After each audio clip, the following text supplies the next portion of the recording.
soil when I walk, boy.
Hello everyone, and welcome to another day of NGS action. And now today should be a pretty spicy set of games. Now, I might be doing a double cast. I still need to get confirmation from one of the teams. But there's always the chance that if this series finishes early, we'll be able to jump right into that second one. So could be that double series. But either way, both games today are going to be the final two heroic games of the season. And there are implications in terms of standing based off how these two games go. Now, without further ado, let's take a look at the standings. As I should also mention, game number 1 is going to be Rodney's Imaginary Friends versus potential Scrim Thursday. Now, if we take a look over at this really broken standings page, give it a moment. It likes to warm up a little bit early on. But the main thing to note here is Inting for Globes is currently first place, but second place right now is Rodney's Imaginary Friends. They're only down by 1 point. So if they're able to get any win at all today, they could potentially get that first place. They do win that tiebreaker right now. Now for potential Scrim Thursday, no matter how they do here, they're going to be locked in 4th place. So regardless of the situation, they are going to be sitting in 4th. They do not have the winning trade with the solid school. So even with a domination, they'll be tied in points, but lose the tiebreaker. But Rodney's, in theory, has a method of going up and above. And the second series is Inting for Globes versus Duritan's Couch. If they're able to get a domination, they will secure themselves the first place seed going over to the playoffs. But like I said, should be a pretty fun one today. Now, the map picks have already been done. Potential Scrim Thursday won the coin toss, and they decided to go for first pick. So, the bans are going to be Tomb of the Spider Queen and Volskaya Foundry, banned by Rodney's Imaginary Friends. And Potential Scrim Thursday will ban Sky Temple and Cursed Hollow. Map number 1 will be the D-Shire. So, D-Shire is going to be a pretty fun game here. I mean, we've seen a lot of different things that people have played over in Division A and Div B West. Even Div E has started pulling out some pretty nifty strats over in D-Shire. So it should be a ton of fun to watch them go. Now, we are still waiting on a couple of players to get into the lobby, make that one more player.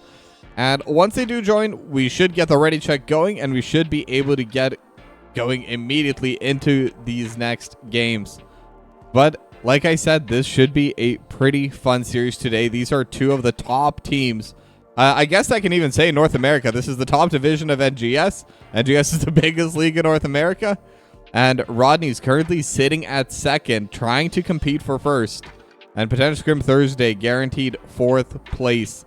But as we all know, Potential Scrim Thursday, their mechanics are incredible. They have incredible hands on this team. They're able to play really well.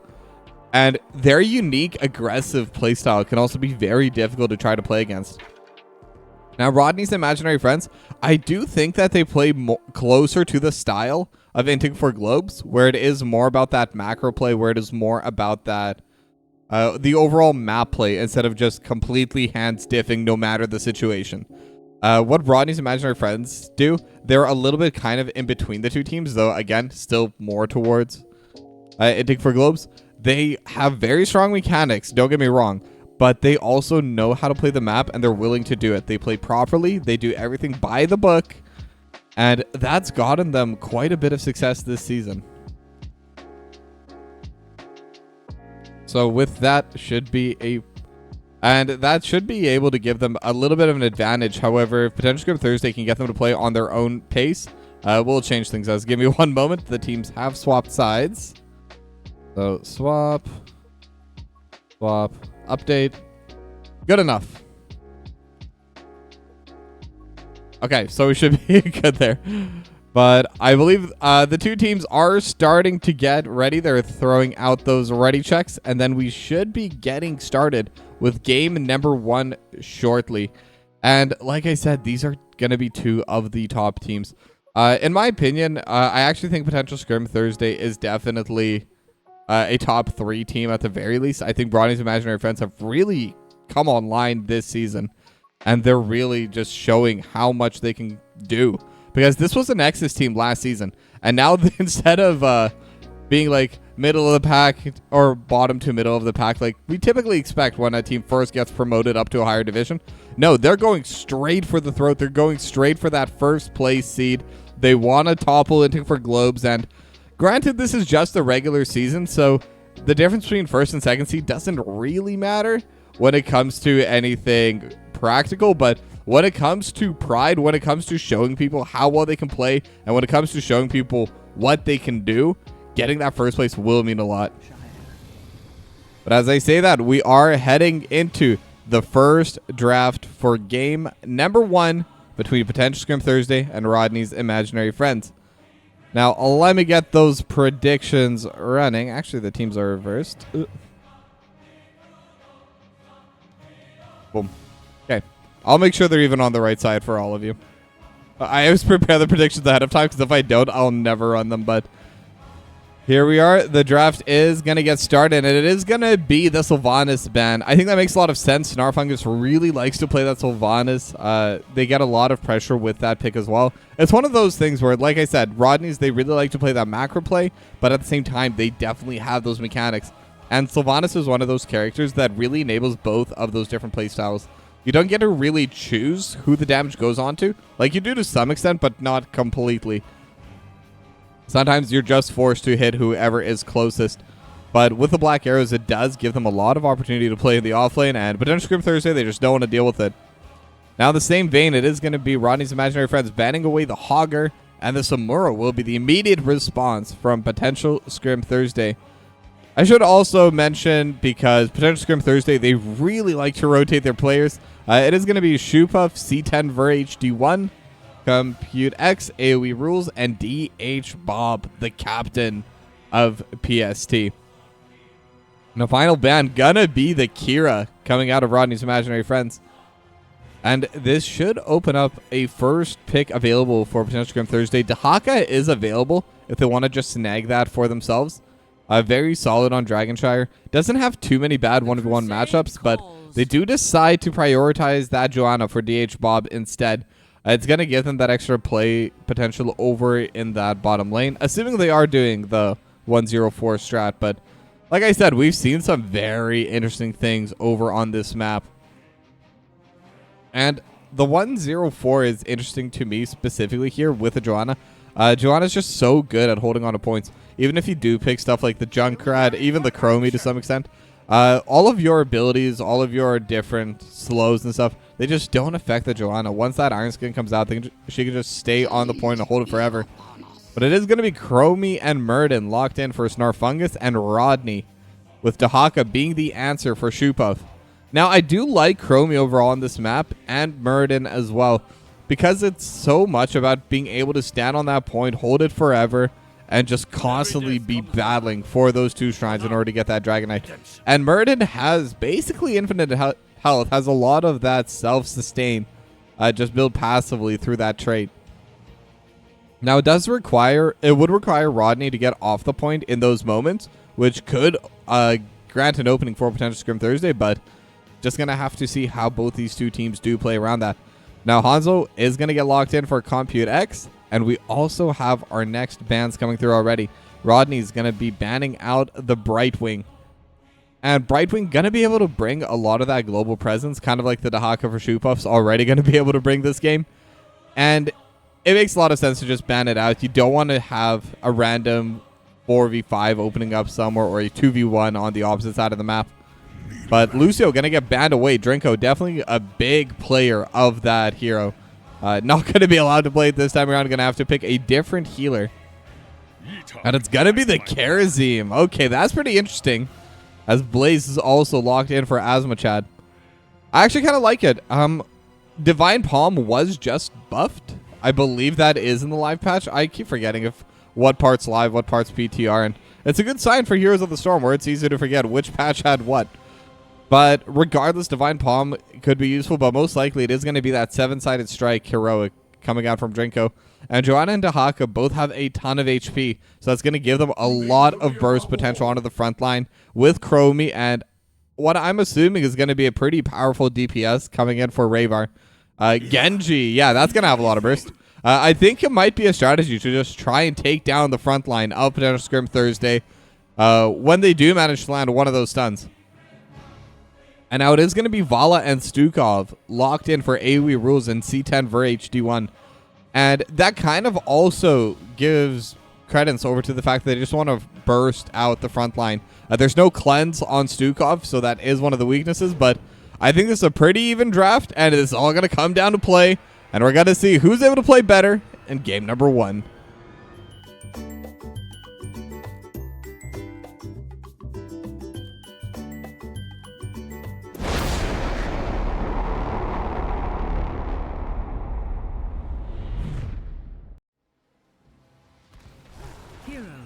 Prepare for combat. All right, and here we are loading into Dragonshire, map number 1 between Rodney's Imaginary Friends and Potential Scrim Thursday. Now, both teams do seem like they're going to be starting out over in this mid lane, just sending all of their team members straight there. As I need to turn myself around a bit. My desk is in a weird position, that's all I'll say, but they're definitely going to get set up here. There's definitely going to be a little bit of a trade here over in that level 1 end. I do favor it slightly over towards Rodney's Imaginary Friends. I think Joanna is able to hold on to the area a lot better. The drag is going to be a super powerful tool, while all they really have is the Stormbolt and the Jet Propulsion. If they're able to get a big Jet Propulsion, maybe they can fight, but yeah, it does seem like Rodney's Imaginary Friends, they're kind of willing to give away the area to some extent.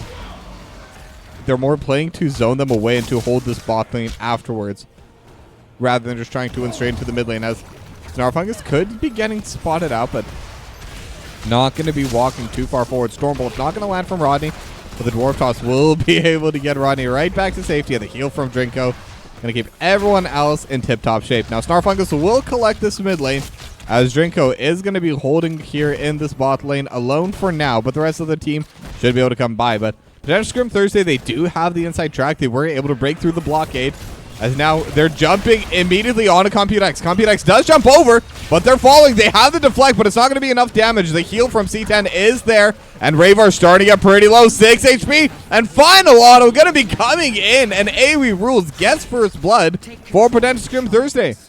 And speaking of AoE Rules, that's a multi-shot build coming out right now. It is going to be the Fire at Will level 1 talent getting chosen, and Vala is definitely one of those heroes where the level 1 talent's definitely going to be affecting the rest of the options quite heavily. All 3 talents are those scaling quest talents. But now, Rodney's Imaginary Friends are going to be able to take their siege camp. Potential Scrim Thursday already have theirs, and they will be trying to push it into the bot lane. Now the shrines are available, as DH Bob getting poked down a little bit, but Ravar and Rodney, I don't believe they have enough damage for this. Iron Skin is just going to come out, and that will be that for now. The Sandblast from Snarfungus just going to be dealing a little bit of damage over the wall. We'll be able to take down one of these siege camps, as C10 just holding that pool forever. That lurking arm just constantly being in the way. But a little bit of damage already onto the gate. A little bit of damage already onto these structures. DH Bob forced to use Iron Skin again, as Rodney is getting healed up by Drinko. But the top side, it is going to be a little bit of that bruiser trading over the top lane. Neither side really going to be able to push the other out. It's very unlikely any of them will be able to get that 1 kill, but right now DH Bob has a condemn holding on to the point. Ravar is here's one. Now they're jumping forward looking for C10, but the Stormbolt not going to be able to land. But they will be able to get the pressure. They will be able to retake onto the shrine. And now the Dragon Knight is available. However, I don't think anyone can really walk up there right now without giving away any of these other Dragon Shrines. As Drinko just walking forward, trying to get some trades. And Rodney jumps away. Will get pulled right back, though. And the Stormbolt, again, not going to land. AoE Rules just able to dodge out to the side. The Condemn is going to be there. Ravar is going to be able to back out. I'm sorry, the Deflect. We'll be able to buy a little bit of space, and there's no hard crowd control to lock down this Genji. And now, just in case, Ravar going to be running over into this mid lane, just trying to prevent anyone from capping onto the point. Has a little bit of trading happening, and the AoE Rules get taken out quite low. Drinko really bringing out the damage there. And that's going to be a little bit difficult. DH Bob could actually be in a pretty bad spot. I don't know if they have the Iron Skin. Yeah, the Iron Skin is there. The Condemn's going to be coming out as well. Now they have the Stormbolt, and one more auto is going to be enough, but now the Lurking Arm over top. They're able to take down Snarfungus. It's a 4v2. Drinko does not have any mana. I don't think they can dash, so they will likely go down as well. Multi-shot coming out from AoE Rules. And it's a 2-for-1 play here in the bot lane, as they're going to be able to retake onto the point, and they're going to get started on this bruiser camp. Already 20 shots have been hit. So AoE Rules has that increased 40 damage. And I believe it does still infinitely stack after that. It's not a talent I see picked often by really anyone. But it will be just consistent burst damage as they get later and later into the game. And I think it makes a lot of sense to take the multi-shot build in this specific game. Just because when you have this late game team composition from Rodney's, what you're really worried about is you're worried about trying to get burst down. And they don't really have too much wave clear either right now, but Rodney could be in a bad spot. Will get poked down a little bit. The Condemn coming out from DH Bob, not able to connect onto anyone. And both sides just kind of trying to push out this bot lane a little bit. But potential Scrim Thursday, they've already gotten the wall. And now Raver jumping into the backline, but the Lurking Arm lands onto all three, and they're able to take down Rodney. AoE Rules is taking a little bit of damage from the backline, but not enough to take anyone down. It's going to be another 1-for-0 for potential Scrim Thursday. And they're just winning out in these team fights. They're just winning out in these mechanics. And now they're going to start looking for the siege camp. Like we all know, potential Scrim Thursday, they love stealing those camps. And it will be theirs this time around. And Snarfungus takes a good chunk of damage for those troubles. 28 stacks already on Fire at Will. This is a lot for that ability. It is a very long cooldown ability. And it seems like AoE Rules has been able to just use it off cooldown, constantly getting some value off of it. And I'm gonna dodge away onto the Stormbolt. Will be okay. They do land some more stuns, and they will be able to get the kill.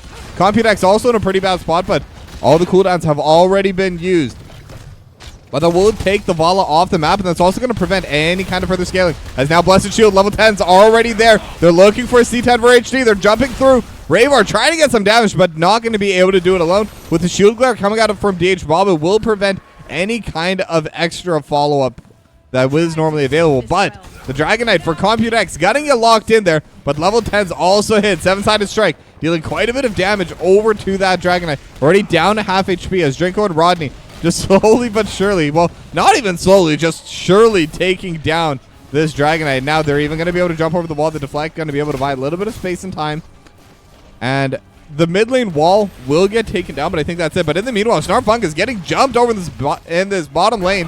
C10 gonna use the extendo arm, and now is in a bad spot, but they have the drag coming in. Draco is in a bad spot as well, needs to jump away, and they will be able to take down C10. And now Shubov still chasing on a Draco, still looking for the kill, and won't be able to find it quite yet. As now Asmochat lands the stun, lands the Twin Stream as well, and will be able to take down the Dahaka. May have gone a little bit too deep as Ravar goes down in the middle. I don't even know how Ravar got there, but overall a 2-for-1 in favor of Rodney's imaginary friends, and they somehow kept both their forts alive.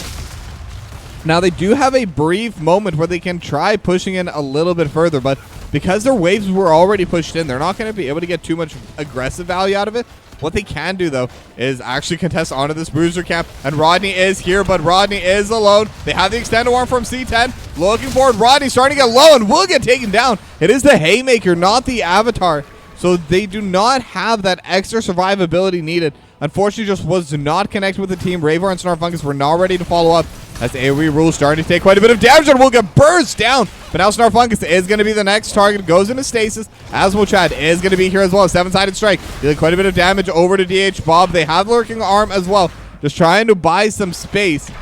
But Asmochad now going to be getting slowed down as Computex gets taken down to the bot lane. And Asmochad is in the bunker, and Shupov has already come down with the Brush Stalker, and it's so hard trying to keep up with all these fights. You know, I need to zoom out, and I probably need to remove this thing as well. They're just constantly battling it out, as now Ravar gonna get sent up. The drag does land. We'll be able to dash away, but Rodney does get caught up in the stun. Shupov may have gone a little bit too far now in the middle of everyone, but with the shield glare, they're able to buy enough space. Already went into the stasis, but again, that regen is just so high. Stormbolt gonna land as well. Extender Arm gonna push Drinko to the back line as Ravar is protected. X-Strike almost still gets hit by the Dragon Arrow, but the shield glare gonna have more than enough damage. And now they are looking back on Shupov. Just a couple more hits needed. Sandblast not gonna land, but Rodney is still there trying to find the extra damage, but they don't have it. And now AoE Rules has the I don't even remember what that heroic's called, but still able to deal quite a bit of damage. As now they're still trying to take down Shupov, who is still able to heal back up. AoE Rules will get finished off with the 7-sided strike. And now Rodney could be in a bad spot. The contempt does get thrown out. Rodney able to run away with the dwarf toss. Jet propulsion lands on to 3, but they don't have any more damage dealers there. And during that play, ComputeX has been able to take down this bot lane fort, and they have the inside track towards the mid lane one as well. As now they're looking for C10. The extended arm again going to be coming through, but Ravar already going to be here. Has the reset, but I don't think they really have the play onto anyone else. Ravar just going to be walking forward, going to be able to poke down DH Bob a little bit, as I can take my breath after that. Both teams just consistently fighting, and I say that, but it looks like the siege camp is going to get started off by Rodney's imaginary friends. And potential Scrim Thursday, they're going to want to fight back for this. Multi-shot just over the wall, just going to be used to get some stacks already down, or I should say already up to 42 stacks on that multi-shot build, on that fire at will for AoE rules. And now over in the top side, Asmochat just trading with Shoepuff. But right now, this bottom shrine is going to be going in favor of Rodney's imaginary friends. But like we know, they need to hold both those shrines, and they need to have access to the mid lane. They do want to get the Dragon Knight. They will have that passive push going in towards them. Over in the spot lane is Rodney. Going to get that third auto. Going to get that mini stun into DH Bob.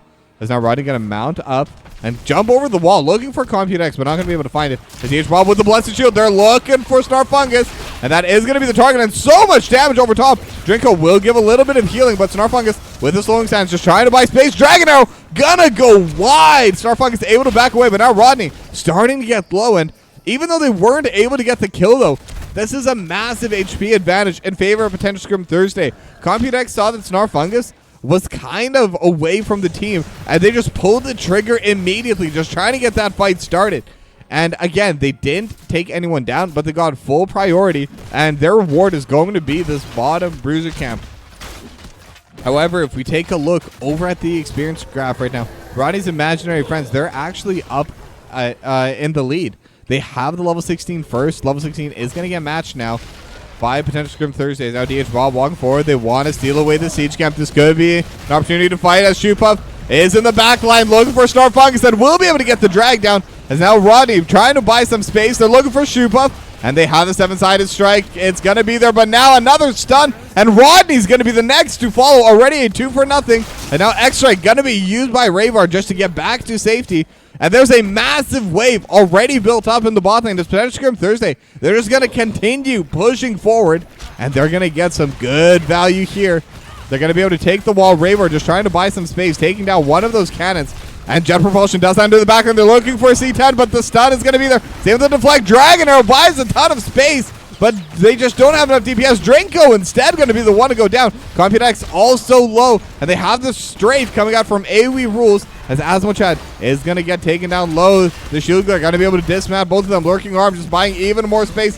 Deflect over into the back line. Dragon's Breath. Just anything to try and clear away this wave. But right now, it's just not happening. They're still the siege minions, and they will be able to take down the bot lane keep. And right now, they have everyone on the side of Rodney's imaginary friends over in this bot lane. Shoepuff should be able to just take this Dragon Knight, and that will be their next aggressive play coming forward. And now Shoepuff piloting onto this Dragon Knight should be able to just quickly clear away this mid lane fort. Might need just a tad little bit more, but instead they're going to bring this Dragon Knight up to that top side. Looking for this fort, looking for anything else that they can do there. Just trying to get more and more value out of this. Now, they will walk through the mid lane. The rest of the potential Scrim Thursday, they will be able to take down this mid lane fort. And now the question is, do they want to continue pushing through the mid lane, or do they want to connect with the Dragon Knight over to the top side? Rodney just trying to separate them for now, but will get punted away by Shoepuff, as this should be the top lane fort also going down there. Now, level 18 is going to be coming out soon for Rodney's imaginary friends, and because they have a Chromie, that will be their effective level 20 talent, their Storm talent coming through. But now Asmochat trying to make a play over to the backline, but no one's there to follow, just trying to buy some time. Blessed Shield will go Dragon Arrow as well with the punt, separating Rodney. Now, Asmochat is still alive, but is starting to get low. They have the cleanse, they have the healing, and the strafe not going to be able to bring enough damage for the kill. So they're at least able to prevent anything more going wrong. But again, at the end of the day, the play that Rodney's imaginary friends are able to bring out is just enough to ensure their survival. It doesn't give them any advantage. It just doesn't give more detriment. But now potential Scrim Thursday, they've taken all the forts off the map. They've taken the bot lane keep. They're close to level 20s. And I suspect they're just going to go back clean up all of these camps, start looking for the next Dragon Knight, and potentially even use that to start ending the game, because this is going to be a massive power spike for them. Now, Bruiser Camp and Siege Camp has already been completed. Snarfungus does have that level 18, and it's going to be the Unraveling, so we'll be lowering that spell armor. And again, this is just kind of pointing towards the idea that they want to use the 7-sided strike to just burst down DH Bob or Shoe Puff.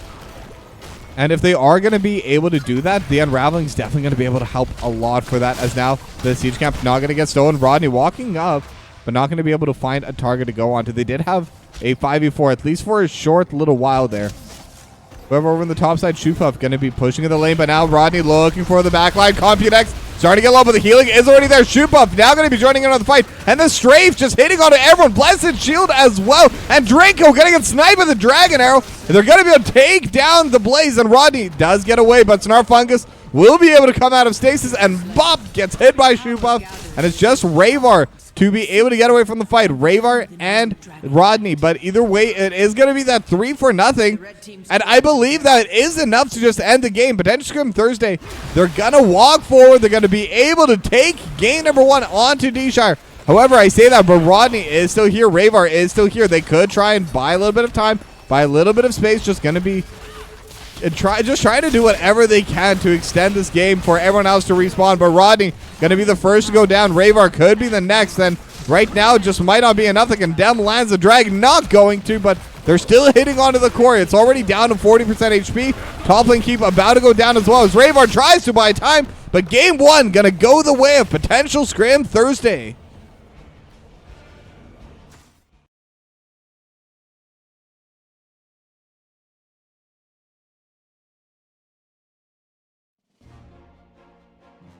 And again, just an absolute masterclass when it comes to those mechanics. And I gotta say, I also gotta give them full credit, because whenever they had the advantage in the lane, they made sure to just push through with it. They got that bot lane shoved in, they got that fight over in the mid lane, and then they immediately went right back to bottom because they had the double wave that got them to keep, and then they just used that pressure to just keep trying to play forward.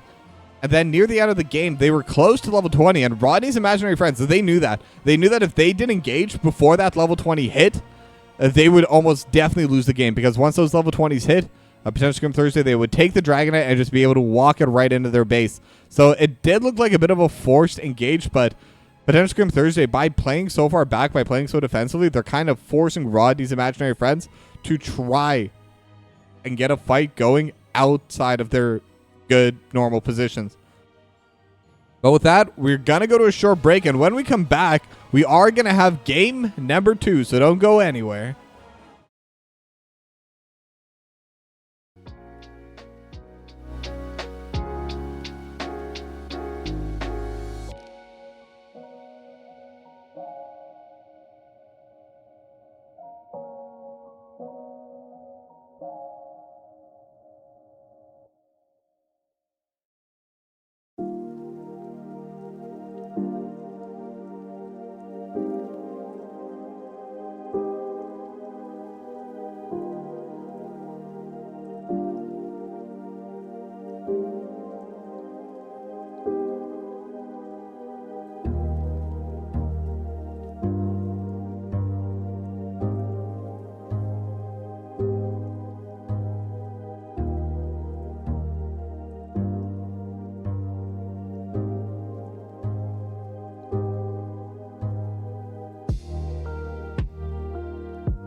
terror.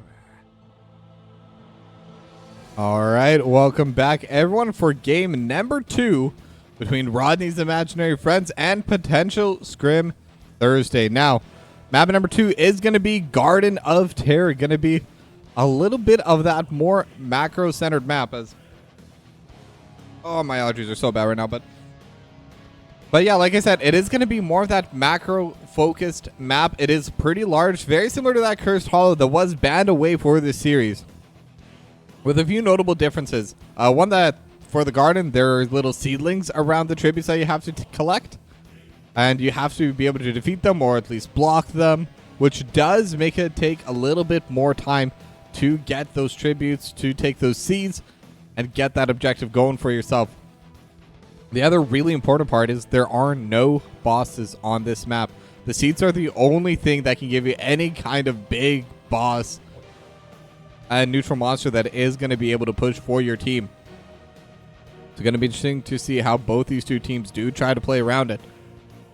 But now we already have the Samuro and Sylvanas banned by potential Scrim Thursday once again.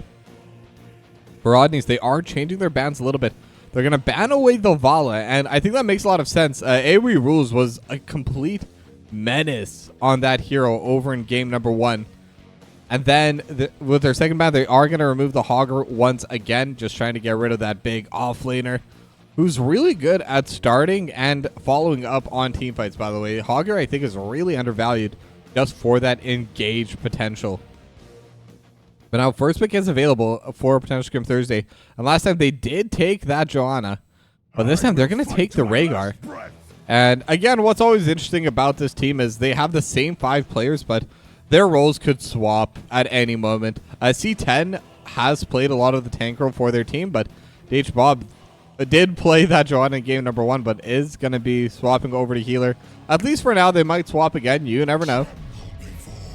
But it will be the Diablo and Brightwing locked in for Rodney and Drinko. And it's interesting that they do lock in the Brightwing. It wasn't banned away, so this global healer was still around. But so is Dehaka right now. But instead, it's actually going to be Artanis locked in for Shupup, who was the one playing the offlane role in game number 1. But interesting to me that Dehaka's not picked, but yeah, it looks like PSD, they're looking to have some fun. They're going to lock in the Abathur for AoE rules. And I guess with that, it does make sense. Artanis is really good if you want to have that clone, if you want to have that second copy with the heroic coming out from Abathur.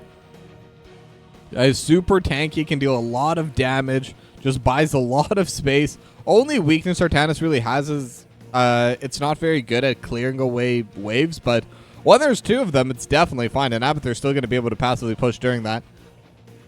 But now they're going to ban away the Muradin on the side of Rodney's Imaginary Friends, which also, by the way, a great candidate for the Abathur clone. I remember back when HGC was a thing, I used to watch them do that combo all the time. It was so annoying to play into, with a triple auto attack into stun with the storm bolts, and the cooldowns are pretty low. It's just perma CC if they're able to jump onto one target together. But now Jaina going to be the 6th and final ban coming out this game for potential Scrim Thursday. But Rodney's Imaginary Friends, they've only showed their healer, they've only shown their tank so far, and now they're going to have to show a little bit more. They can pick an offlane DPS or a flex. They're going to have to pick 2 of them, I should say. And I'm wondering what they want that would be good into this Artanis Abathur combo. Definitely not a typical choice, but it's going to be the Illidan and Lunara. Now, the Illidan's going to be played by Asmochad, and Lunara going to be played by Snarfungus. And I've seen Snarfungus play this Lunara many times. I've seen how quickly it can devastate structures, which up until I saw that game, I didn't even know that was something you picked Lunara for. So bit by bit, I am learning all the little intricacies and all the different strategies that this game does have to offer. But the Illidan going to be a really fun pick. And I think with the Abathur, it makes a lot of sense. A lot of that extra damage is just going to be coming in from the autos. But C10 for HD going to be on the Imperius, and Computex going to be on the Sonya. So there is that triple bruiser frontline. No DPS at all. Abathur's really not a DPS. It is that support hero. And the Rhaegar on heals. And with the triple frontline, Malthael going to be locked in for Asmochad as the Illidan going to get swapped over to Rhaegar.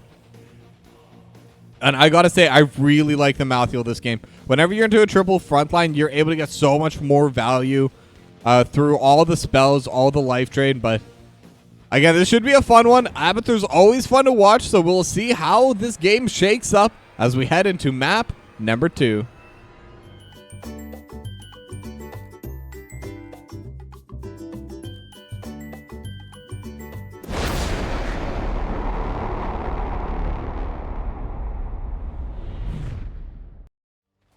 Battle begins shortly, heroes. And all right, we are loading in over to map number 2, Garden of Terror, between Rodney's Imaginary Friends and potential Scrim Thursday. Now, Rodney's Imaginary Friends, since they did drop game number 1, they do need to be able to get both these next 2 games in order to get the win for themselves and in order to be able to potentially dethrone Inting for Globes for that number 1 position for the heroic division. Now, it is less likely because if they win 1 map and Inting for Globes wins 1 map, Inting for Globes does take the position. And against Urton's Couch, they're very likely to take at least 1 map in that series. And without the domination, they can't even get the 1-2, assuming they do have the win. So, depending on how this goes, if Rodney's Imaginary Friends are able to win the series, then Inting for Globes, they just need to win the series, and then they will guaranteed have that number 1 seed going over into the playoffs. But vice versa, if they're not able to win it, they just need to win 1 map. And if Rodney's doesn't win a single map, then Inting for Globes just by default already has the number 1 seed confirmed. But now both sides just going to be running between these lanes, just going to be catching these waves. As actually a little bit of a play happening over on a DH Bob. As C10 for HD going to be able to get that Celestial Charge into Drinko, but not going to be able to get too much out of it. As Shupov also going to be in a weird spot. AoE rules currently over in that mid lane. They do see the bugs spawning in. I don't know any of these ability names. I'll be completely honest. I know the hat, so it's a Symbiote. Toxic Nest. Yeah, I'm not even sure. I'm just going to go with it. I'm just going to call it the hat and the spikes. That's what I've decided just now. But Rodney going to be holding that wave as everyone else going to get started onto these neutral camps. Snarfungus going on one. Ravar going on the other. As Shupov, DH Bob, and C10, they've already finished off their bruiser camp. And now they're looking to engage onto this siege camp. And they are definitely going to be able to get here on time. Celestial Charge does land, but C10 may have gone a little bit too far. They had the polymorph, and even with the hat, it's going to be difficult. C10 for HD trying to run away, trying to buy some space. And will be the first blood going over to Rodney's Imaginary Friends. As right now, Asmo Chad able to just stand on the front line for days into these heroes. But now, funnily enough, the siege camp never got taken, but first blood definitely was. And now Shupov could be in a bad spot. Shadow Charge not going to be able to land, but Shupov just going to get body blocked and will get taken down as another kill going over to Asmo Chad. 2-0 the score for Rodney's Imaginary Friends. Now, in the meanwhile, Snarfungus just trying to push out this bot lane. But again, when you're dealing with that Abathur, it becomes so much more difficult. As Ravar also has to restart onto this camp. And so even though they did end up giving away a kill, and probably that is definitely still worth it for Rodney's Imaginary Friends, by the way, it will slow down the pace of Ravar just a little bit, as I don't know why, but it's always so mesmerizing just watching the Illidan take a camp. But now Bruiser Camp going to get started by Asmachad. Compute X already in the area trying to get set up. A couple of the Abathur mines have already been placed. Compute X not going to get spotted out. And will be seen now as they do run down over to the bottom lane. First seed has spawned as Rodney just trying to push out this mid lane. Ravar going to be able to come in and help out as well. Trying to clear those away. And Drinko was a little bit far up, but will be able to just back away. We'll have to give up quite a bit of that soak, though. But in return, that should be the first seed going the way of Rodney's Imaginary Friends. So they do have that going for them. The bot lane Bruiser Camp is going to get cleared away by DH Bob and Computex, along with the help of AoE Rules, as AoE Rules just getting set up right behind the wall. And I don't really think they have any strong way of taking down this Abathur until the heroic abilities do come out from Rodney's Imaginary Friends. It will give them quite a bit more avenues that they can explore to try and get those pickoffs. But now Compute X walking forward, going to get Shadow Charged into the wall, but They do have Ravar here. They do have Drinko here as well. And Computex starting to get low. But again, this is technically 5v4 in favor of potential Scrim Thursday. Now Rodney taking quite a bit of damage and is on the wrong side of the map, looking for the Shadow Charge, trying to buy some space, but the Celestial Charge will land and will be able to get them the kill, as Azmochad is going to be here now. Drinko, they're looking for them over onto the back line. Azmochad still dealing damage over onto everyone. Ravar just trying to DPS onto the front line as well, but with this shield, with the HAD coming out of AoE rules, it's so difficult to take any one hero down on the side of potential Scrim Thursday. It's 2-1 the score now, as potential Scrim Thursday get the 1-for-0 trade. And again, the Abathur still able to push out in the top side. As Computex getting jumped on by Ravar, Azmochad as well. As Drinko will use that phase shift just to get back into the lane. And what is interesting about this build for Drinko, by the way, it is the polymorph. So it's not going to be that extra healing from phase shift. It's not going to be the cooldown reduction from it. It is going to be that more aggressive ability, being able to just constantly throw out the polymorphs, constantly throw out the CC. As now AoE Rule is going to jump down to the bot lane. The seed starting to get collected. Both sides at level 8. They have the stun. They're looking for Shubov. They have the polymorph as well. As Azmochad just trying to DPS on the front line. Face swap is going to swap them, but Azmochad, I think, is okay being in the back line. They're looking towards Computex. They need to focus down onto one target. Ravar just hitting whoever they see. And now Computex still the one getting polymorphed. And now they're forcing down onto the Sonya. The Sonya is going to be the first to go down. And like that, Rodney's Imaginary Friends, they have the 1-for-0 play. And they will be able to secure the second seed. And if they want, there is a bruiser camp here as well. But it looks like they're going to be focusing onto the structures instead. DH Bob just trying to scout it out right now. Could be a potential dive angle as well, but it looks like they're just going to be focusing onto these structures. DH Bob actually going to get it thrown into the back line. They have the polymorph and they have the damage. Shubov is here as well, going to be able to face swap with Rodney as that Celestial Charge does land. Ravar just able to back away safely. So overall, another 1-for-0 as Shubov looking for the swap again. Has the polymorph and Ravar starting to get decently low, but will be able to just dash away. And now with the Lightning Breath, C10 has the curse at the Anguirus as well. The Wrath, sorry, but Snarfungus with the Leap Strike, able to get back safety. But now the Hunt by Ravar, able to take two in the back line, able to jump back to safety as well. And now everyone is starting to get low. The fake version of AoE Rules is going to be going down. Celestial Charge does that on 2, and they're actually going to be able to get the real damage going. Drinko, no mana. I don't know if they can blink heal, and they cannot. Computex going to be able to get another kill there in the play, as I should learn what this ability is, the ultimate evolution. So it's just a stronger version of that Imperius, just dealing so much damage during that team fight. And with the extra healing, with the extra health, it's able to provide a lot of value. And now with that, potential Scrim Thursday, they're able to steal away the camp.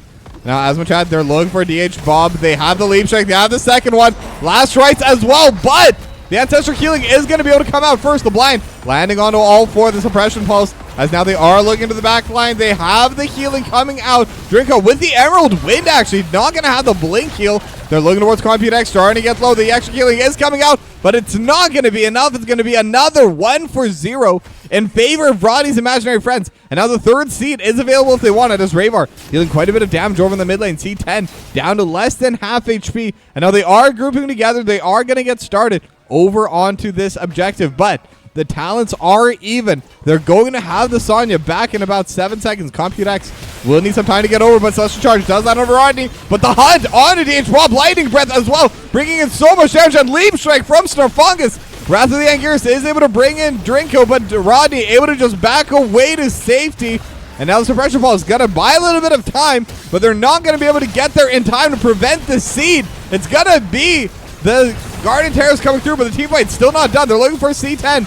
Just looking for a little bit more damage. Just need a little bit more. But with the Celestial Charge able to jump over the wall, but Ravar might be in a bad spot and will get finished down, actually. And now they can look for more Emerald Wind. Buy some space. Computex starting to get low. Polymorph as well. One more auto is enough, but Rodney starting to get low as well. Starfungus just trying to buy some space, buy a little bit of damage. And C10 just getting auto down, but do they have the health? Do they have the regen? 100 HP, 80 HP, 40, and will go down tick by tick. The damage from Snarfungus poison more than enough.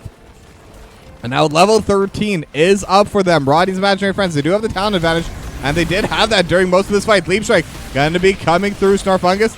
looking for more, and one auto from Drinko. Gonna be able to finish off that kill as Rodney's imaginary friends, they're able to play incredibly well so far. And now they're gonna start aiming towards this fort. They already have the fort over in the top lane, and Snarfungus should have more than enough damage to finish this off over here in the bot lane. But now they're still looking for more. DH Bob, Ancestral Healing has already been used.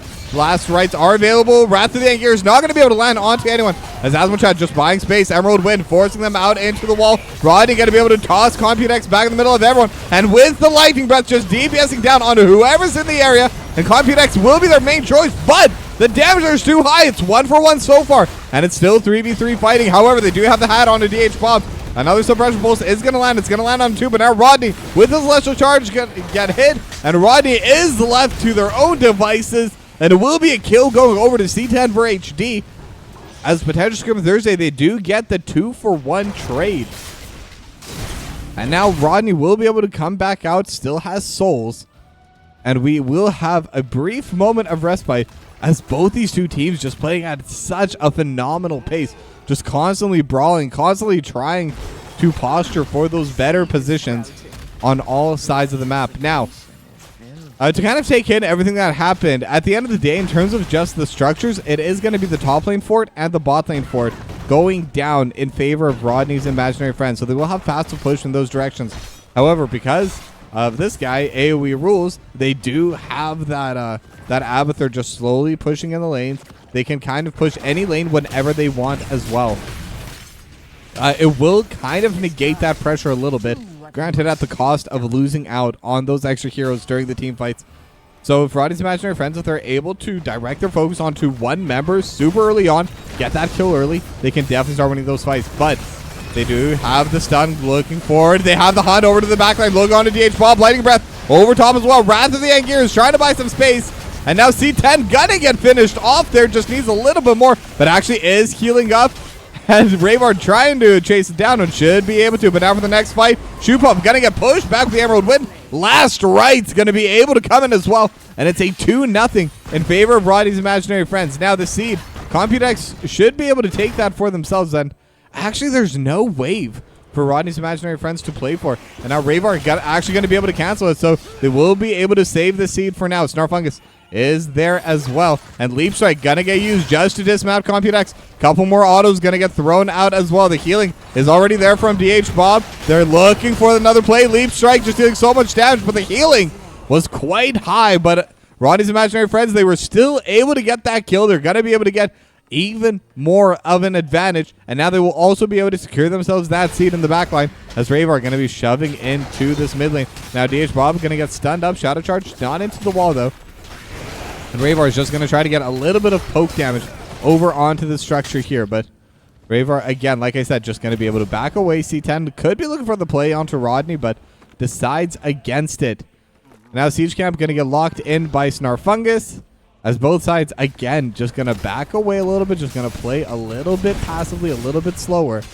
And yet, as I say that, Rodney's imaginary friends, they do have the play here over in the mid lane. Rayvar just looking to start hitting onto that fort, but potential Scrim Thursday, they're already here for the defense. They already have 3 members make that 4 with Computex. So it does seem like both sides just kind of waiting for that next seed to spawn. And it will be spawning here over in this bottom lane, as now they're looking towards Rayvar, the face swap. Not going to be able to come out. Suppression Pulse will be able to dismount as the Celestial Charge not going to land. Wrath of the Angears is still available, but C10 not going to pull the trigger on that play. Does not want to risk it. If they do miss that, I think they could definitely go down, and most importantly, they're definitely going to be in a much more difficult position for that next team fight. But one talent I actually haven't talked about yet, but it is Wrath of the Berserker. It isn't Leap over from Computex. They're just looking for that raw stats, those raw damage, because now they have the stun, shoot up over the backline. They have the Lightning Breath and just absolutely taking them down. Drinko is still alive, still healing onto the team. Emerald Wind just buying space.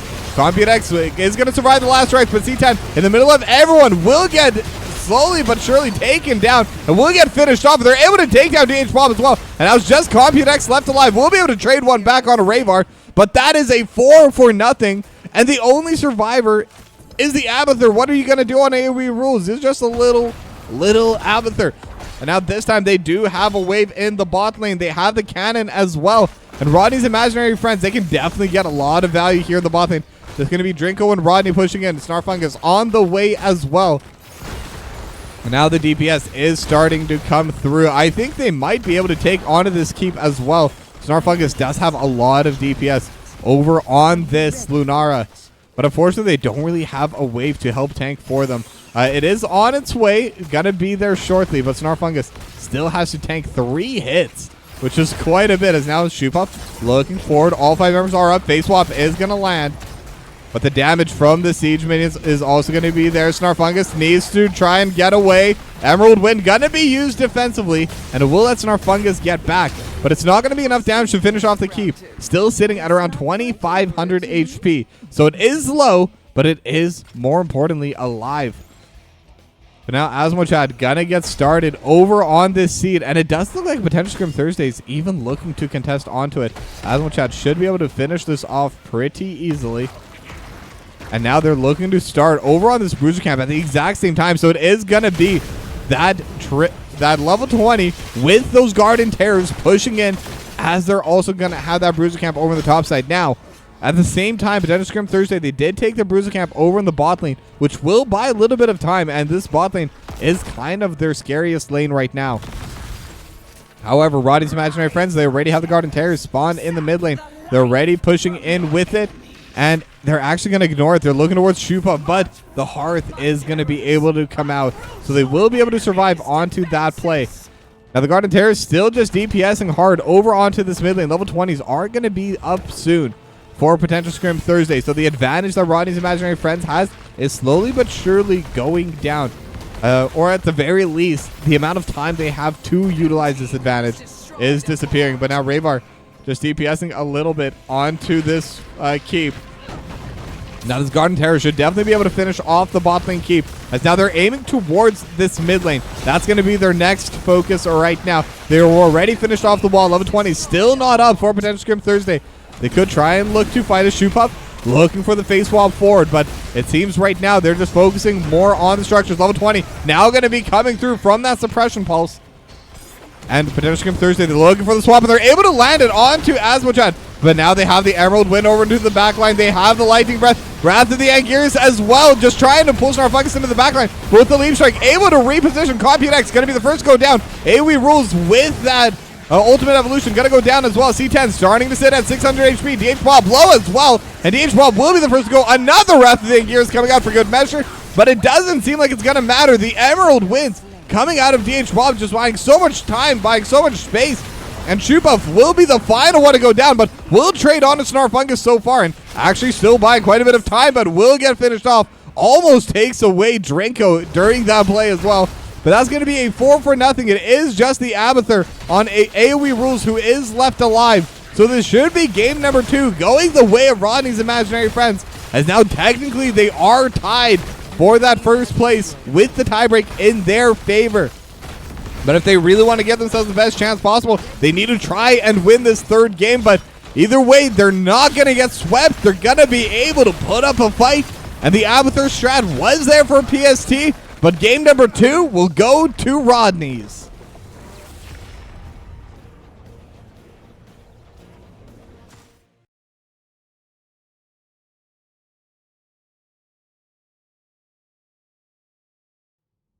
And another pretty close game, and definitely a very fun and new strat coming out of Potential Scrim Thursday. The triple frontline with Imperius, Artanis, and Sonya. Abathur over top, just whoever is getting focused, giving that extra shield, giving that extra damage. And 52k DPS on the Abathur, by the way, in case anyone ever doubted that. And then DH Bob. I actually think the Rhaegar was a perfect choice for the healing. When you have that multiple frontline, you know you're going to be splitting the damage.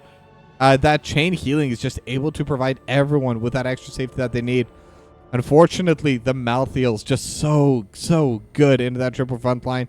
And Asmochad was just able to come out on top, and Drinko with the Emerald Wind was able to provide all of the space that they needed.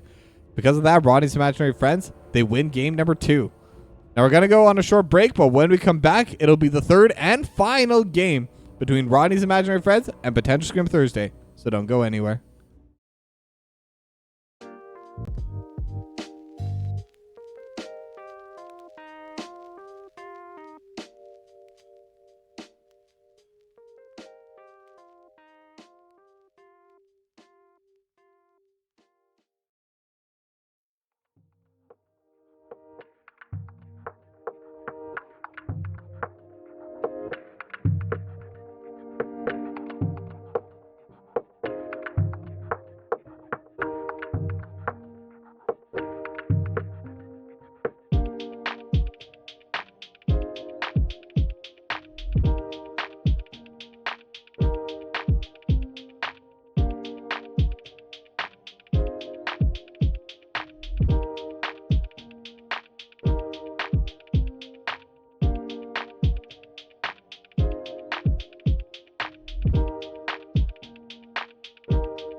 All right, we are back for the third and final draft. As I now realize I never actually gave away the points for the last time. But I don't think anyone voted anyway, so let's give that over to Rodney's. Boom. And then immediately get started with the next prediction. Okay. So here we are, game number 3 between Rodney's imaginary friends versus potential Scrim Thursday. Now, like I said earlier, we may potentially have back-to-back casts here, depending on if the next series is willing to wait, because at this point, they're almost definitely going to have to wait at least a little bit for their series, for me to be ready for their series. But if not, I might be casting an ARAM game between these two current teams. So either way, there's definitely going to be more HOTS action coming your way after this game. But as I say this, the draft has already begun. So far, pretty similar bans. It is going to be the Samuro, the Hogger. Last time they banned the Sylvanas on the side of potential Scrim Thursday, and Rodney's, they did ban the Vala in game number 2, so that second ban. Oh, so Sylvanas is available. However, they do have first pick on their side, so it could be a play for potential Scrim Thursday just to be able to lock that in for themselves. And I'm wondering if that's going to change Rodney's first ban here. Or second ban, I should say, because they have banned something different every game so far, and the fact that Sylvanas is available could change things up. But no, it's going to be Vala banned away again by Rodney's imaginary friends. And I believe that potential Scrim Thursday, if they don't lock in the Vala, it is going to get taken by Rodney's. So it's a pick or giveaway right now on this first phase. But there's still some other pretty big picks available. Brightwing's still available for Drinko. There's the Dahaka available. Joanna's available if DH Ball wants to run that back. And it's actually going to be Hanzo locked in for AoE rules. Did have a pretty fantastic game over on that Hanzo game number 1. Landed a lot of really clutch dragon arrows. Was able to start fights for the team in pretty powerful ways. But yeah, I'd be very surprised Sylvanas isn't picked over in this second phase. I mean, they don't have to. I mean, there's nothing that forces them to do it. But yeah, there it is. It's going to be the Anubrak for Rodney and the Sylvanas for Snarfungus. And I mean, I've seen Snarfungus play the Sylvanas many, many times. There's a reason why it's banned. She can deal so much damage when piloting this hero. But now with the Anubrak as well, it is a pretty squishy tank. And potential Scrim Thursday, they are very good at abusing that fact. Anubrak probably is the single squishiest tank hero in the game, but also has very solid engaged potential, which is why it's still really good. And according to Icy Veins, it's S tier for Masters Plus. But that's kind of something that I know that potential Scrim Thursday, if they see Rodney step out of place or engage a little bit too far or slightly misengage, they will be able to punish that. So it is something to watch out for this game. But as I say that, Shupov going to lock in the Diablo and Computex going to lock in the Tyrande. And that's also going to be a pretty interesting pick there. So Tyrande is a pretty solid healer. I see it pretty often, especially in Div C, and I think some Div B teams like to play it as well. But it definitely has a lot of players that just really, really like the Tyrande. But now with the next set of bans, it is going to be over the Medivh, banned by Rodney's imaginary friends. The Anduin, banned by potential Scrim Thursday. Now I do think the Anduin is a pretty solid ban. With the Anubrak, the Light Bomb combo over top of all the stuns that Anubrak already has, it's a super powerful combo.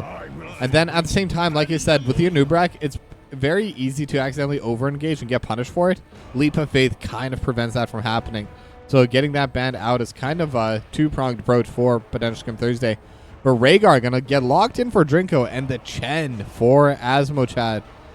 And the Chen, assuming it is the Wandering Keg, that definitely has been by far the most prevalent heroic. It's going to be able to provide so much zone control and could even help pick someone off. I've seen good Chens just be able to pilot someone straight back into their base, just corner them in, and they're just stuck there for like 5 to 10 seconds.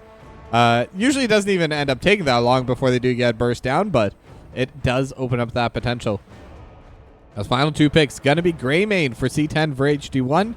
And DH Bob going to lock in the Muradin. So it is going to be the double tank. coming out of PST. Now, DH Bob loves the DPS merit, and this is something they've pulled out before, and I'm sure this is something they're going to pull out again even after this game is done. Loves that Stormbolt build. Just infinite stacking. Super good at taking down structure. Super good at taking down bosses. With the proper stacks, Murden can even solo one of those ice giants over on the north or southern ends of the map. And the Illidan for Rave are going to be coming in again, as it is mostly auto attack damage once again from the side of Potential Scrim Thursday. But again, close draft. We're going to have to see how the plays get executed in game number 3.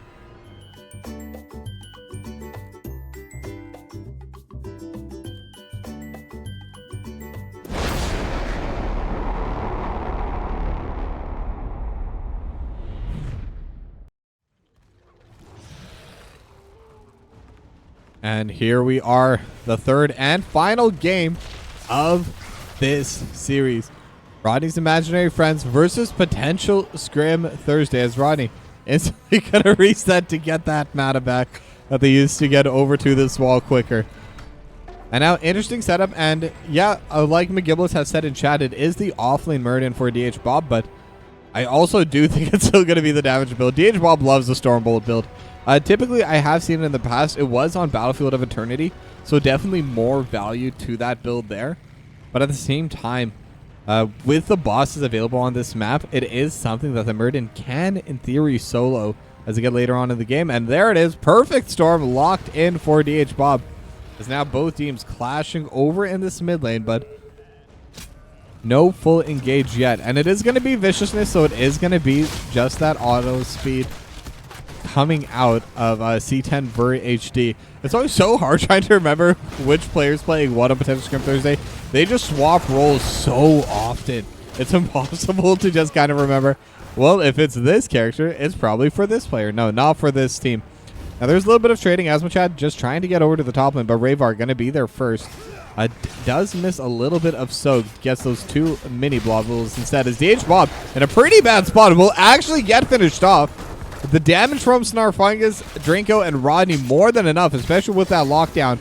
They're going to be able to only 1 stack as well going over towards DH Bob. So first blood going to go towards Rodney's Imaginary Friends. They're going to get first push here as well, as Shoepuff just going to be trading a little bit with Asmachad. And the Chen in general is really good in those 1v1 fights. Surprisingly, can deal a lot of damage. As Computex starting to get low as well. Probably got stunned up in the middle of all these minions, and don't underestimate the damage minions can bring out. Black Arrow's gonna get burned to take down that Siege Camp. Siege Camp already finished off by Potential Scrim Thursday, as now they do group up into the mid lane. Second Siege Camp now gonna go down. Rodney's Imaginary Friends, they definitely took it a bit later, but it should be able to arrive before the red Siege Camp does land into the wall.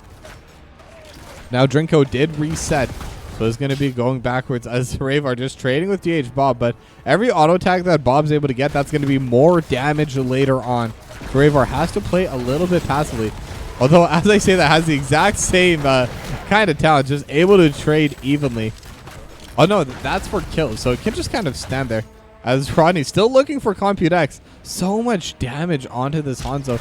If another set of abilities is going to be there, could look for the burst, but AoE Rules is here, going to be able to heal up Computex as Ravar just trading over to the top side. DH Bob is there as well, looking for the play, but not going to be able to find it. Already 8 stacks on that perfect storm, as Rodney's just trying to hold the lane. 1v3 in the bot lane, and this is a massive wave pushing, by the way. Snarfungus is going to be here as well. They could look for the aggressive play. C10 gonna get stunned up into the wall. They're looking for 4. They have the Impale, and C10 will go down. Snarfungus and Asmachad more than enough damage, and now Raver just trying to auto onto whoever is in the area. So another big play as Snarfungus actually taking quite a bit of damage, but will be able to walk it off, will be able to survive. Chain Healing gonna come out onto Snarfungus as well. And with the well, will be in a good spot. However, in the meanwhile, DH Bob just pushing out that top side. Lots of missed soak here in the top side. Rodney going to be roaming up top to catch it, to help close that gap just a little bit, but some of it will disappear entirely. So overall, the level is actually favoring Potential Scrim Thursday, despite being down 2-0. And now C10 for HD already on the Siege Camp, going to be able to take it down soon. as Snarfungus and Drinko gonna get started on the siege camp over on the left side. So the pacing definitely favoring potential Scrim Thursday for these neutral camps, at least so far. Is DH Bob just trying to get some autos onto Asmochad, get those stacks going. And with the Sledgehammer talent, this is specifically the one that I was talking about earlier that enables the Muradin to try and solo those bosses later on. But Rodney going to get jumped upon. Stormbolt is going to land from DH Bob. They have the Lunar Flare, but it's not going to find anyone. C10 for HD going to get stunned up with the Impale. As Asmochad actually playing over on the backline right now, but is going to get stunned up. Could be in a pretty dangerous spot. Does not have Wandering Keg, by the way. So this isn't that usual free escape for Chen. As Rodney is going to go forward with the Impale. Asmochad flying kick to get away, but yeah, there's just nowhere for that Chen to go. It will always be a kill. It's going to be the first kill, actually, for potential Scrim Thursday for this third game. But now they're playing these waves really well. And for once, typically we see potential Scrim Thursday just playing super aggro, just playing into one lane and just winning it as hard as they can. But right now they're making sure their waves are in good spots. They're going to make sure to play this game properly. And I see that as a sign of respect, as Rayvar going to get stunned up with a Stormbolt, Lunar Flare as well, and they're just going to be able to take down Rayvar. Impale going to land on it too, but this might have opened up this prisoner camp for the side of potential Scrim Thursday.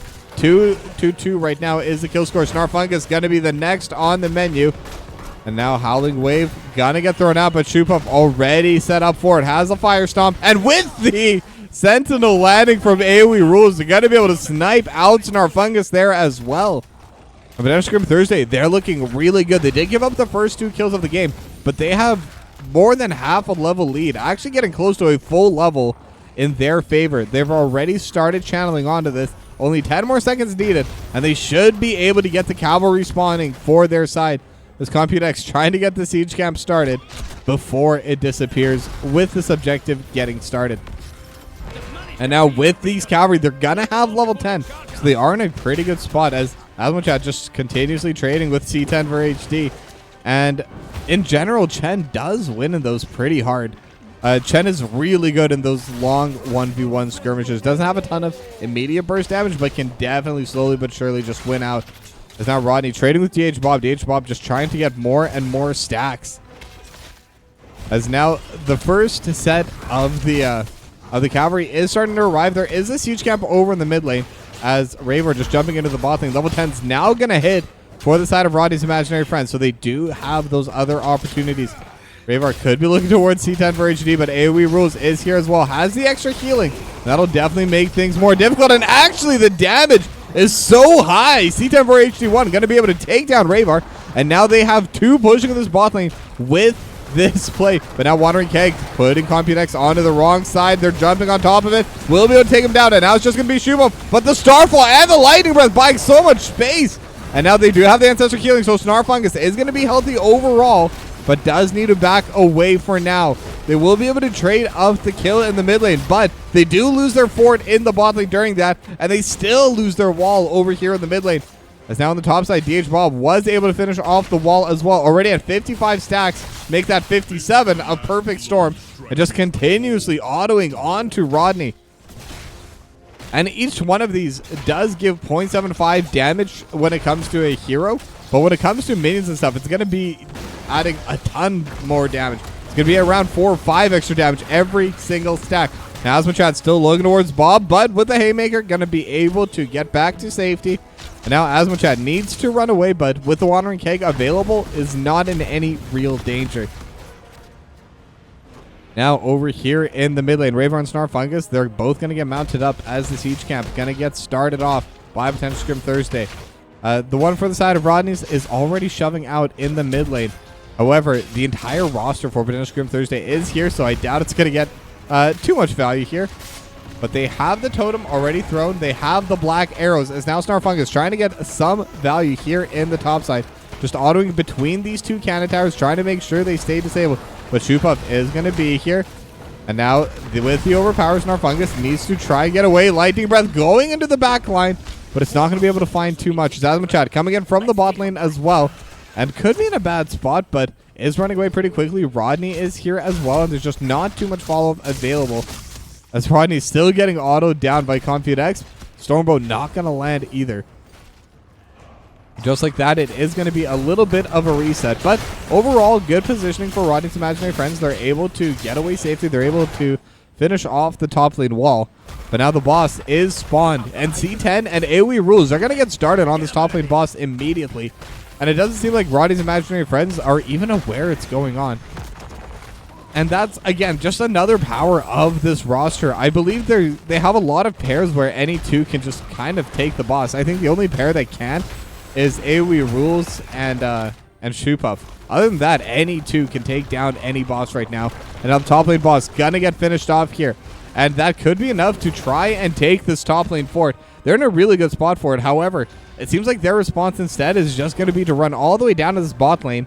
And they have two options here. They can look either for this prisoner camp or they can look for this bot lane boss. Now they have the stun on the Compute X. Asmochat is here in the back line. Rodney going to get hit, but the hunt over top, and Compute X starting to get low, able to jump over the wall, but Snarfungus is the one that's getting low and will be the one to go down first, surprisingly, considering how that fight started. But now the Impale is landing over into the backline, but they have the Shadow Charge over onto Ravar. Ancestral Healing is going to be there as well. They have the extra stun from the Burrow Charge as Ravar just autoing for free on a shoot up, looking for a DH ball, but Drinko going to be the next to go down.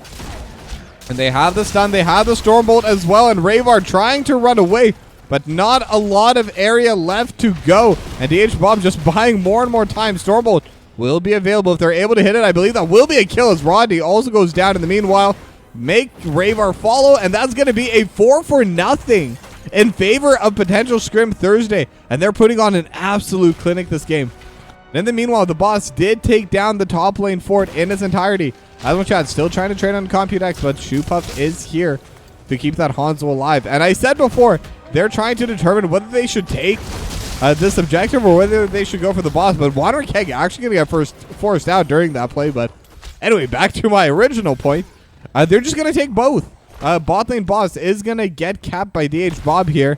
And they're just going to be able to continue playing around this objective, around this prisoner camp. And so with that, they should have the boss pushing in. They're going to have the cavalry in about 13 seconds. And they're not even going to let them take the siege camp this time around for that safety. Level 16 in favor of potential Scrim Thursday. Almost 2 full level lead right now. And it should be 2 full levels as they do secure themselves this camp.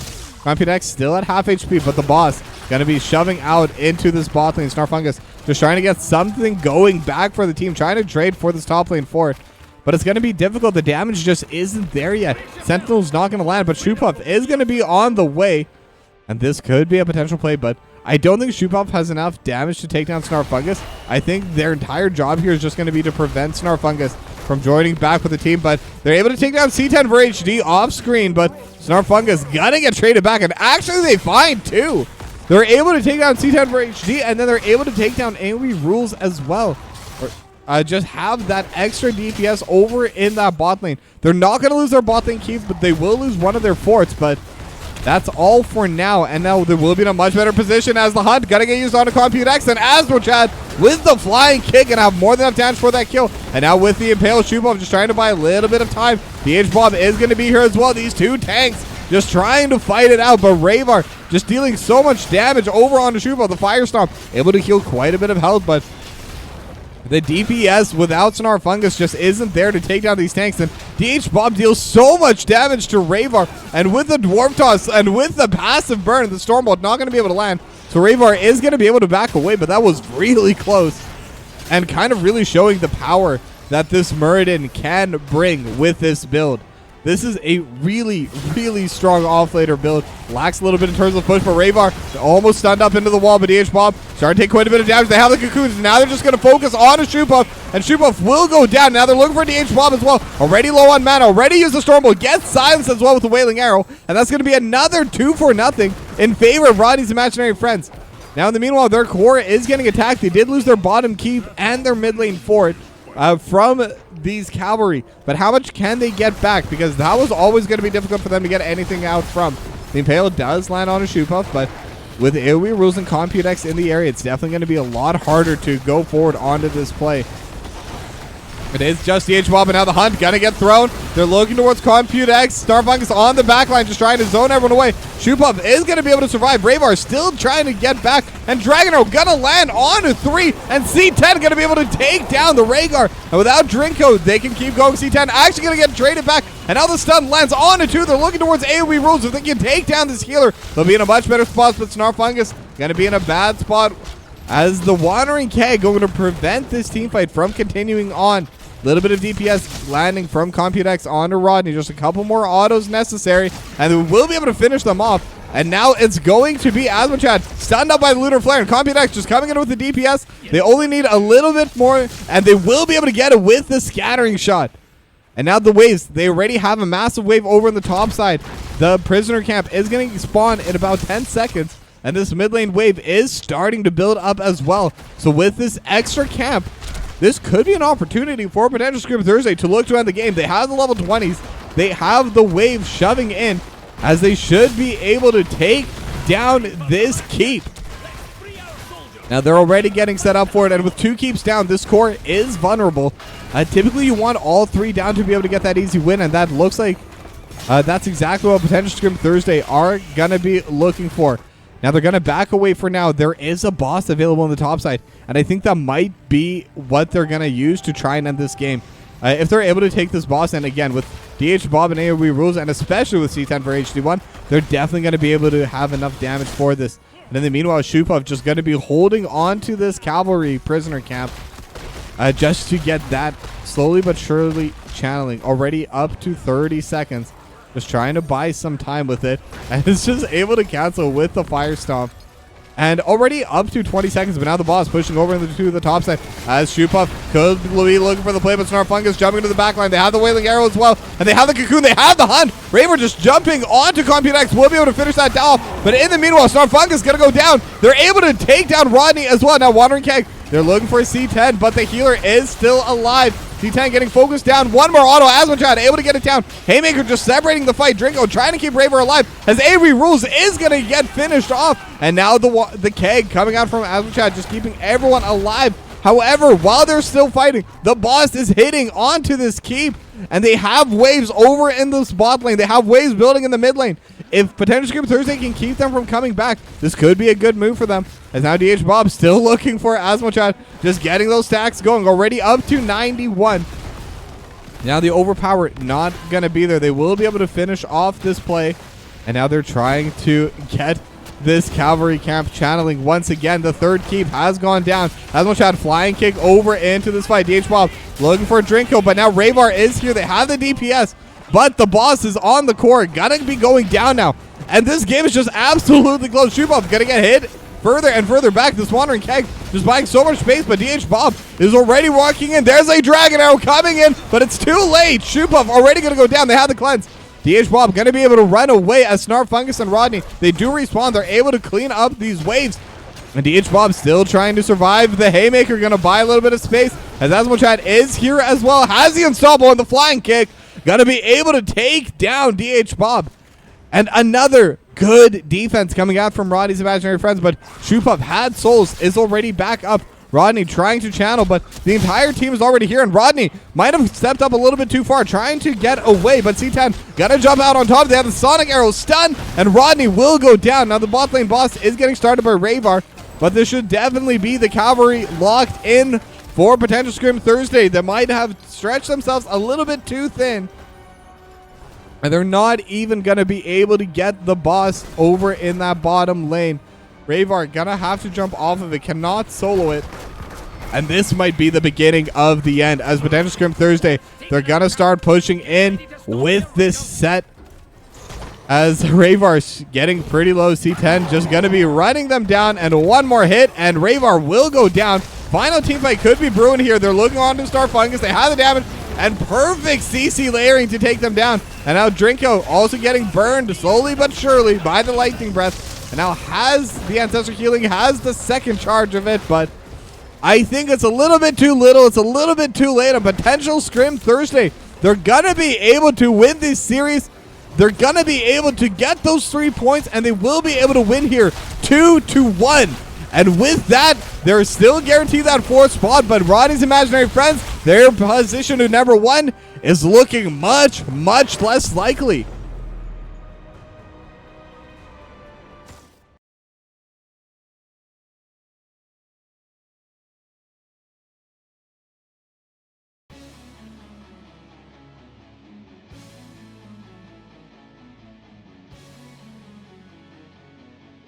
All right, sorry, I was just talking with the other series. Unfortunately, I will not be doing an interview just because the next series is getting started right now, but congratulations to Potential Scrim Thursday. They were able to win that map. They were able to get that for themselves. And they were able to finish off the season with that 2-1 victory over the, technically for now, number 1 seed, Rodney's Imaginary Friends. However, we are going to be going straight into our next series. And this next series is going to be with the Inting for Globes versus Duratin's Couch. So I'm going to take a quick break to get that set up, and then we're going to be running into that lobby immediately. So don't go anywhere. We have more HOTS action on the way.